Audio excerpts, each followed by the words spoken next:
Students, welcome back to my channel study club. Students, आज का जो ये वीडियो है वो मैंने इकोनॉमिक्स के चैप्टर पर बनाया है, जो कि है poverty as a challenge. So students, poverty का मतलब सबसे पहले तो समझना चाहिए कि पॉवर्टी का क्या मीनिंग होता है। What is the meaning of poverty? Poverty का मतलब होता है गरीबी। गरीबी को हम क्या कहते हैं? पॉवर्टी। ठीक, तो क्या हमारा चैप्टर है पॉवर्टी एज अ चैलेंज, मतलब कि जो गरीबी है वो क्या है, एक तरीके से हमारे लिए एक चैलेंज है। ठीक, तो स्टार्ट करते हैं ये चैप्टर। पर स्टार्ट करने से पहले स्टूडेंट्स, अगर आप मेरे इस वीडियो में नए हो तो प्लीज़ आप मेरे चैनल को लाइक करो, सब्सक्राइब करो, ज़्यादा से ज़्यादा शेयर करो और कमेंट तो ज़रूर लिखो। इससे मैं मोटिवेट होती हूँ और मैं आपके लिए और भी अच्छे अच्छे वीडियोस अपलोड करती हूँ। So students, please support me and let's start our video. So start करते हैं अपना चैप्टर। सो हमारा जो चैप्टर है वो किस पर बेस्ड है? पॉवर्टी। पॉवर्टी बोले तो गरीबी, गरीबी पर ये चैप्टर जो है वो बेस है। ठीक, अब जो हमारे इंडिया के सबसे डिफ़िकल्ट, हम ये कह सकते हैं कि हमारे इंडिया का जो सबसे डिफ़िकल्ट चैलेंज होता है उसको हम पॉवर्टी कहते हैं। और जो हमारे इंडिया का सबसे डिफ़िकल्ट चैलेंज होता है ये क्या होता है? पॉवर्टी होता है। ठीक, every 4th person out of the entire population of India is poor. हर एक, मतलब हमारे पॉपुलेशन में, जो हमारे इंडिया की जो पूरी पॉपुलेशन है उसमें से हर एक 4 व्यक्ति क्या होता है? गरीब होता है। ठीक, उसके बाद क्या है? According to 2011 and 2012 poverty report about 270 billion. और 2011 और 2012 के सेंसस के मुताबिक जो पॉवर्टी है वो कम से कम 270 मिलियंस के आसपास की रही है। People live in poverty inside India. और हमारे इंडिया में जो लोग हैं वो पॉवर्टी के और भी ज़्यादा अंदर, मतलब और भी ज़्यादा गरीब, और भी ज़्यादा अंदर जाते जा रहे हैं। India has the largest single concentration of the poor in the world. और इंडिया एक ऐसी कंसंट्रेशन है जिसमें सबसे ज़्यादा, कहीं ना कहीं सबसे ज़्यादा गरीब लोग रहते हैं। ठीक, अब पॉवर्टी क्या होती है? हमने इसमें पॉवर्टी का इंट्रोडक्शन लिया कि पॉवर्टी एग्जैक्टली होती क्या है। अब हम मीनिंग समझेंगे कि पॉवर्टी क्या होती है। What is poverty? Poverty is a situation in which person does not able to fulfil their basic needs. What is poverty? हम पूछ सकते हैं आपसे कि पॉवर्टी क्या हो सकती है। So what is poverty? Poverty एक ऐसी सिचुएशन होती है जिसमें जो एक पर्सन होता है वो अपनी बेसिक नीड्स को फुलफिल नहीं कर पाता है। फुलफिल मतलब कि वो अपनी बेसिक नीड्स, जो उसके बेसिक रिक्वायरमेंट्स हैं, वो उनको भी पूरा नहीं कर पाता है। ठीक, वो पॉवर्टी होती है। अब देखो, अब ये मैटर आता है कि हम कैसे फाइंड करें कि कौन सा इंसान पुअर है या कौन सा इंसान नॉर्मल है या कौन सा इंसान बहुत ज़्यादा हाई क्लास है। हम कहते हैं ना कि लोअर क्लास, मिडिल क्लास और फिर हायर क्लास होता है। ठीक, तो इस तरीके से हम ये कैसे फाइंड कर पाएँ कि कौन सा क्लास लोअर है, कौन सा मिडिल है और कौन सा अपर है? तो उसके लिए क्या होता है? उसके लिए एक पर्सन होता है, जो एक ऐसा पर्सन जो कि मिडिल क्लास होता है। ठीक, एक ऐसा पर्सन जो कि अपनी बेसिक नीड्स को फुलफिल नहीं कर पा रहा है, वो अपनी ज़रूरतों को, अपनी रिक्वायरमेंट्स को पूरा नहीं कर पा रहा है, वो क्या कहलाता है? वो पॉवर्टी में रहता है। ठीक, जैसे कि अब कुछ लोग होते हैं लोअर मिडिल क्लास में जो कि अपनी बेसिक नीड्स को, अपनी बेसिक रिक्वायरमेंट्स को ही पूरा नहीं कर पाते। उनकी वेज, उनकी इनकम इतनी नहीं होती कि वो अपने बेसिक नीड्स को भी पूरा कर पाते हैं वो पूरी तरीके से। ठीक, तो वो क्या होता है? वो पॉवर्टी लाइन में रहते हैं। अब इसके एग्जांपल में हम कह सकते हैं कि हम कैसे पता करें कि कौन से ऐसे लोग होते हैं जो पुअर होते हैं या नहीं होते हैं। तो इसके एग्जांपल में हम बात कर सकते हैं कि जो लोग, जिनके पास फूड ना हो, जिनके पास रहने के लिए घर ना हो, जिनके पास कपड़े ना हो, या जो साफ़ पानी ना पी पाएँ, ऐसे जो लोग होते हैं वो क्या कहलाते हैं? पुअर कहलाते हैं। ठीक, अब हमारा क्वेश्चन आता है, who is poor, who is not poor? कौन गरीब है और कौन गरीब नहीं है? सो इसका आंसर क्या होगा? Poverty line is a method to determine poverty on the basis of their income and consumption level. जो पॉवर्टी लाइन होती है वो एक ऐसा मेथड होता है जिससे हम ये पता कर सकते हैं कि एक इंसान की बेसिक नीड्स कितनी है, उसकी इनकम कितनी है और वो कितना, उसकी कंजप्शन लेवल क्या होती है। ठीक, सो ये हमारी क्या होती है? पॉवर्टी लाइन होती है। अब सपोज एक पर्सन है, सपोज मिस्टर राम। ठीक, यहाँ पर मिस्टर राम है। ठीक, अब मिस्टर राम जो हैं उनकी इनकम कितनी है? अगर इनकी इनकम 500 रुपीज़ है सपोज। ठीक, और ये अपनी सारी इनकी जो भी बेसिक रिक्वायरमेंट है वो उसको पूरा कर रहे हैं, इनकी बेसिक नीड्स जो हैं वो उनको पूरा कर रहे हैं, तो वो क्या कहलाएंगे? वो अबव द पॉवर्टी लाइन, मतलब कि वो पुअर नहीं कहलाएंगे। मतलब सीधी बात ये होती है कि अगर आप अपनी सारी बेसिक नीड्स को पूरा कर लेते हो, अपनी बेसिक रिक्वायरमेंट को पूरा कर लेते हो, तब आप पुअर नहीं कहलाते। तब आपकी जो पॉवर्टी लाइन होती है वो आप उसके ऊपर होते हो। पर अगर आप उसके नीचे कमाते हो ना, मिनिमम लेवल, मतलब कि अगर आप इससे कम कमाते हो, अगर आप 100 रुपीज़ कमाते हो, 500 के अकॉर्डिंग 100 रुपीज़ कमाते हो, तो जो 100 रुपीज़ होते हैं वो क्या कहलाएंगे, आप जो पॉवर्टी लाइन के नीचे आओगे और आप उसमें क्या कहलाओगे, गरीब। ठीक। अब हमारी जो इंडिया है उसमें कुछ पॉवर्टी लाइन कैसी होती है ये देखते हैं। हमारे इंडिया में अलग अलग तरीके की अलग अलग पॉवर्टी लाइन होती है। रूरल एरिया मतलब कि गांव में, और भी जो ऐसे छोटे मोटे शहर होते हैं वहाँ पर, और अर्बन एरिया मतलब कि हमारी सिटीज़, टाउन्स, ये सारी जगहें। ठीक। रूरल एरिया और अर्बन एरिया। रूरल एरिया में क्या होता है, रूरल एरिया मतलब कि गांव शहर, जैसे मैंने अभी आपको गांव बताया। ठीक।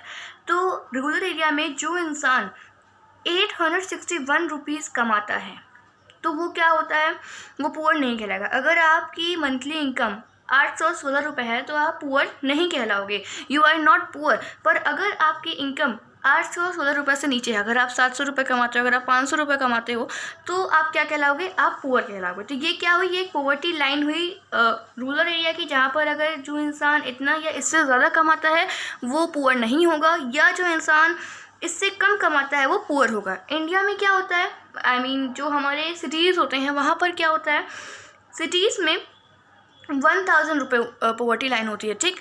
अगर आप 1000 रुपये या आप उससे ज़्यादा कमाते हो तो आप क्या कहलाते हो, आप पुअर नहीं कहलाते हो। पर अगर आप उससे कम कमाते हो, 1000 से कम, सपोज आप 600 कमाते हो, आप 500 कमाते हो, आप ऐसे आपकी मंथली इनकम रहती है, तो आप पुअर कहलाते हो। ठीक। अब poverty line is terminated periodically, normally even 5 years by conducting sample surveys। अब जो पॉवर्टी लाइन होती है वो हर एक 5 साल में क्या बढ़ती करती रहती है अपने सैम्पल सर्वेस के मुताबिक। ठीक। अब इसमें सबसे बड़ा हाथ किसका होता है, NSSO, नेशनल सैम्पल सर्वे ऑर्गेनाइजेशन का। ठीक। NSSO मतलब कि नेशनल सैम्पल सर्वे ऑर्गेनाइजेशन का। ठीक। अब सबसे ज़्यादा मिनिमम फूड रिक्वायरमेंट, मतलब कि किसको कितनी फूड की ज़रूरत होती है। ठीक। अब बात आती है कि कौन कितना फूड रिक्वायर्ड करता है। जो रूरल एरियाज़ होते हैं उनको कम से कम 2400 कैलोरीज कम से कम चाहिए होती हैं एज पर डे। पर जो हमारे अर्बन एरियाज़ होते हैं उनको सिर्फ 2100 कैलोरीज चाहिए होती हैं। ठीक। क्यों, क्योंकि जो रूरल एरिया होते हैं वहाँ पर ज़्यादातर किसान होते हैं और उनको ज़्यादा ज़रूरत होती है अपने कैलोरीज़ की। पर जो अर्बन एरिया होते हैं उनके पास क्या होते हैं, वो अपने ऑफिस पर काम करते हैं, वो बैठ करके अपनी कंफर्ट के साथ काम करते हैं, इसलिए उनको कम कैलोरी की ज़रूरत पड़ती है। अब जो हमारी इंडिया है उसमें पॉवर्टी में कितना सुधार आया, जो देखो यहाँ पर ईयर है, फिर रूरल है, फिर अर्बन है, और फिर इन दोनों का टोटल है। ठीक। अगर हम बात करें 1993 से 1994 की, तो रूरल एरिया में कितनी पॉवर्टी थी, 50.1%। हमारे अर्बन एरिया में 31.8% हुई। इन दोनों का टोटल हमारे पास था 44.3%। 2004 में और 2004 to 2005 में जो हमारा रूरल एरिया था उसमें 41.8% थी, अर्बन एरियाज़ में 25.7% थी। इन दोनों का टोटल हमारे पास था 37.2%। 2011 और 2012 में जो रूरल एरियाज़ थे उनकी 25.7% थी, और अर्बन एरिया में 13.7% थी, और टोटल में 21.9% थी। अब अगर हम बात करें मिलियन में, तो हमारी जो जो हमारी पॉवर्टी की जो लाइन है, हम कितने पुअर हैं, वो मिलियंस में कैसी होती हैं देखते हैं। सबसे पहले हमारा रूरल है, फिर अर्बन है, फिर टोटल है। ठीक। अब जो रूरल है उसमें कितना था, 328.6% लोग मिलियंस में पुअर थे, और अर्बन में 74.5 मिलियन लोग, टोटल में 403.7% मिलियन पुअर लोग थे। ठीक। फिर रूरल में क्या थे कि 326.3% लोग पुअर थे। फिर उसके बाद अर्बन में क्या हुआ, 80.8% लोग पुअर हो गए। फिर टोटल में कितना हो गए थे, 407.1% लोग। फिर उसके बाद क्या आया, 216.5% लोग। ठीक। 216.5% लोग रूरल में पुअर हो गए। फिर उसके बाद 52.8% अर्बन में पुअर हो गए। फिर इन लोगों का टोटल आया 269.3%। ठीक। अब क्या सोर्सेस थे, मतलब कि जो ये पॉवर्टी हमने इतनी पढ़ी, गरीबी पढ़ी, इनको कम करने के लिए क्या क्या सोर्सेस थे।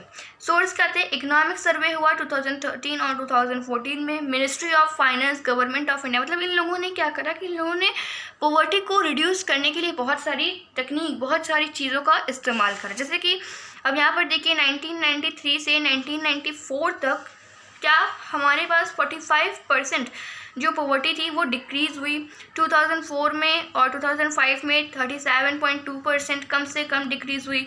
2011 से 2012 में 22% कम से कम ऐसे डिक्रीज़ हुई। ठीक, तो इस तरीके से गरीबी हुई, फिर सरकार ने उसको कम करने के लिए बहुत सारे स्टेप्स लिए। अब इसी बीच आते हैं वो वैल्यूएबल ग्रुप। वैल्यूएबल ग्रुप्स क्या होते हैं?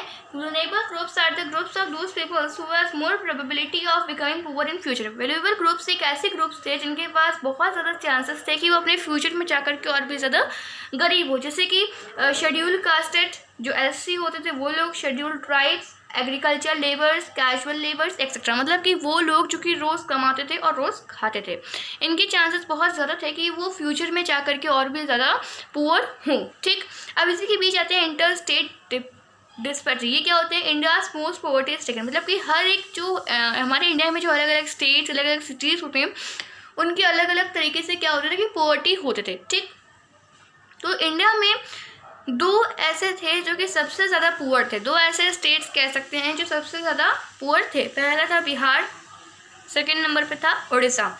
अब बात करते हैं उन जगहों की जिन्होंने पॉवर्टी को रिड्यूस करा, मतलब कि जिन्होंने अपनी पॉवर्टी, गरीबी को कम करा। उसमें सबसे पहला नाम आता है केरला, वेस्ट बंगाल, आंध्र प्रदेश, महाराष्ट्र, तमिलनाडु, पंजाब, गुजरात और हरियाणा। ठीक, अब बात आती है कि पॉवर्टी होने के क्या कारण थे, जो गरीबी होती थी उनके क्या कारण थे।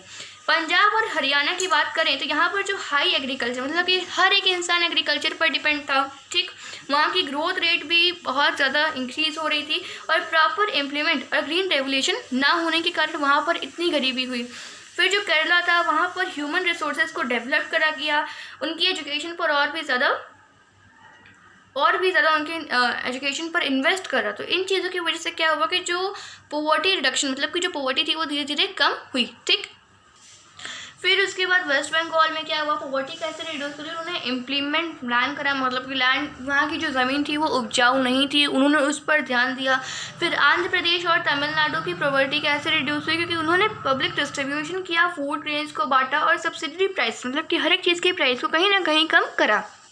गुजरात और महाराष्ट्र में जो बोस्ट इकोनॉमिक एक्टिविटीज़ थी, जैसे कि मैन्युफैक्चरिंग, सर्विसेज सेक्टर और रिड्यूस पॉवर्टी, मतलब उन्होंने ये सारी एक्टिविटीज़ इंक्रीज करी ताकि जो पॉवर्टी है वो रिड्यूस हो पाए। ठीक, अब वर्ल्ड बैंक के अकॉर्डिंग 1990 में 36% लोग और 2015 में 10% लोग ऐसे थे जो गरीबी से निकले बाहर, ना पॉवर्टी लाइन के ऊपर आए। ठीक, अब सब सहारा अफ्रीका। अब बात करते हैं कहाँ की? सब सहारन अफ्रीका की। ठीक, अब सब सहारन अफ्रीका में क्या था, देखिए जैसे कि 2005 में वहाँ पर 51% लोग ऐसे थे जो गरीब थे। 2015 में वहाँ पर 41% आए और अगले 10 सालों में वहाँ पर 10% रिडक्शन हुआ है पॉवर्टी में। तो यहाँ पर देख रहे हैं कितनी तेज़ से रिडक्शन होता जा रहा है।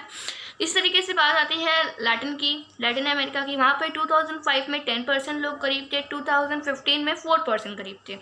और चाइना की बात करें तो 1981 में 88.3%, इतने ज़्यादा लोग ऐसे थे जो पॉवर्टी लाइन के बिलो थे। ठीक, फिर 2008 में 14.7% लोग ऐसे थे जो गरीब थे। और 2015 में तो चाइना ने क्या कर दिया, बहुत ज़्यादा स्पीड से अपनी पॉवर्टी को रिड्यूस कर दिया और 2015 में उसके पास सिर्फ 0.7% ही लोग ऐसे थे जो चाइना के अंदर गरीब थे। ठीक, अब बात करते हैं कि हमारे इंडिया में ऐसे कौन कौन से कारण थे जिस वजह से यहाँ पर गरीबी हुई। सबसे पहले क्या था, low level of economic development under the British colonies rule due to bad policies. हमारे इंडिया में जो इकोनॉमिक डेवलपमेंट था वो बहुत ही ज़्यादा बुरा था, क्योंकि वहाँ पर जो ब्रिटिशर्स थे उनकी कॉलोनीज़ में उनकी बुरी बुरी पॉलिसीज़ के साथ ही, ठीक। सेकंड क्या था कि अनइक्वल डिस्ट्रीब्यूशन होता था रिसोर्सेस और लैंड का, मतलब कि किसी को लैंड ज़्यादा मिलते थे, किसी को कम मिलते थे, तो अनइक्वल डिस्ट्रीब्यूशन होता था इस वजह से। थर्ड क्या है, improper implement of government policies after independence. जो इंडिपेंडेंस हुई उसके बाद हर एक अलग अलग पॉलिसीज़ को अलग अलग तरीके से, मतलब इक्वली ना डिस्ट्रीब्यूट करते हुए अलग अलग तरीके से डिस्ट्रीब्यूट करा गया, ठीक। फोर्थ क्या था, less job opportunities due to rapid growth of population. और वहाँ की पॉपुलेशन इतनी तेज़ से इंक्रीज़ हुई हमारे इंडिया की कि जो जॉब की जो अपॉर्चुनिटीज़ थी वो बहुत ज़्यादा कम हो गई, और जिनके पास जॉब थी उनके हाथ से जॉब भी चली गई। फिफ्थ क्या था, small farmers borrow money from big farmer and unable to repay the loan. जो छोटे मोटे किसान थे वो बड़े बड़े किसानों से लोन लिया करते थे और उनके लोन को चुका नहीं पाते थे, इस वजह से भी। अब एंटी पॉवर्टी मेजर क्या होता है, फर्स्ट में क्या है, प्रमोशन ऑफ इकोनॉमिकल ग्रोथ, ठीक। अब एंटी पॉवर्टी मेजर क्या होता है, सबसे पहले उसमें कौन सा मेजर था, प्रमोशन ऑफ इकोनॉमिकल ग्रोथ। इसमें जो इकोनॉमिकल ग्रोथ थी उसका प्रमोशन हुआ। इसमें जो इकोनॉमिकल ग्रोथ थी उसमें क्या हुआ, पहले के टाइम में अनएम्प्लॉयमेंट बहुत ज़्यादा था, उन्होंने अनएम्प्लॉयमेंट करा, फिर मनी से क्या करा, अच्छे इन्वेस्ट करे ताकि वो अपने चाइल्ड पर अच्छा से अच्छा इन्वेस्ट करे और उनको अच्छी से अच्छी एजुकेशन दे पाएँ।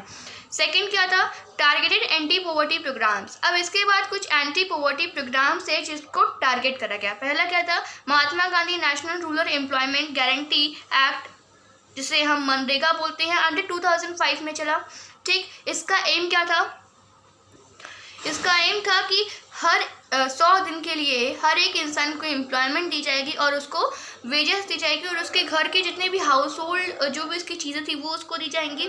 1/3 of jobs having reserve for women, और 1/3 जो परसेंट जॉब्स थी वो सिर्फ और सिर्फ वुमेन्स के लिए पहले से ही रिजर्व थी। सेकेंड प्रोग्राम चला प्राइम मिनिस्टर रोजगार योजना, जिसे कि हम PMRY बोलते हैं, ये 1993 में चला। इसका क्या एम था, aim to create self employment opportunities for educated unemployed youth in the rural areas and small towns. इनका एम ये था कि वो सेल्फ एम्प्लॉयमेंट को क्रिएट करें और ऐसी अपॉर्चुनिटीज़ दें जो कि एजुकेटेड अनएम्प्लॉयमेंट हो और जो कि रूरल एरियाज में या स्मॉल टाउन्स में हों, ठीक। थर्ड क्या था, स्वर्ण जयंती ग्राम योजना, जिसे हम बोलते हैं STSY, 1999 में चला। इसका एम क्या था, aim to lift people out of poverty by providing subsidy and cheap loans. इनका एम था कि वो पॉवर्टी को ख़त्म करें या कम करें, कम से कम मतलब छोटे छोटे लोन ले करके और सब्सिडी चीज़ों को चीप करके, मतलब कि चीज़ों को सस्ती करके, लोन ज़्यादा दे करके, कैसे ना कैसे करके पॉवर्टी को कम करें, ठीक। सो स्टूडेंट्स, इसी के साथ जो हमारी नोट थी poverty as a challenge economic class 9 की वो ख़त्म हो चुकी है। आई होप आप सबको ये चैप्टर बहुत अच्छे से समझ में आया हो। अगर आपको कोई भी प्रॉब्लम हो तो प्लीज़ आप मुझे कमेंट सेक्शन में ज़रूर बताइए ताकि मैं आपकी प्रॉब्लम को ख़त्म कर सकूँ। सो स्टूडेंट्स, अगर आपको ये वीडियो अच्छी लगी हो तो प्लीज़ आप मेरे चैनल को लाइक करो, सब्सक्राइब करो, शेयर और कमेंट तो ज़रूर करो।